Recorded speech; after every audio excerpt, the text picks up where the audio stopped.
Bro யாருன்னே தெரியாத ஆளுக்கு ஜூஸ் வாங்கி கொடுங்க ப்ரோ. அவங்க அதை குடிச்சதுக்கு அப்புறம் அதில் நான் எச்ச துப்பி இருக்குன்னு சொல்லுங்க ப்ரோ. அவங்க ரியாக்ஷன் எப்படி இருக்குன்னு பார்ப்போம். அடி வாங்க வைக்கணும்னு முடிவு பண்ணிட்டீங்க. சரி நீங்க கேட்டதுனால செஞ்சுட்டா போச்சு. ஒரு நிமிஷம்டா. ஒன்றும் இல்லை, எனக்கு வந்து இன்னைக்கு பிறந்த நாள், அதனால எல்லாருக்கும் ஜூஸ் கொடுத்துன்னு வருவேன். ஜூஸ் மட்டும் குடிக்கிறீங்களா நீங்க?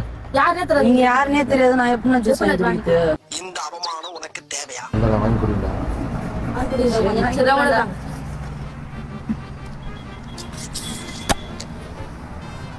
என்ன ஓப்பன்ல இருக்குது வந்து இப்ப நான் என்ன உங்கள்கிட்ட சொல்றது? கரெக்டாக தான் இருக்கு. கடையில தான் கொடுத்தாங்க. தம்பி சாரா டே. ஏனா ஒன்றும் இல்லை, அது ஜூஸ் இருக்குதுல்ல, அதில் சளி கொஞ்சம் துப்பிட்டேன் தெரியாம.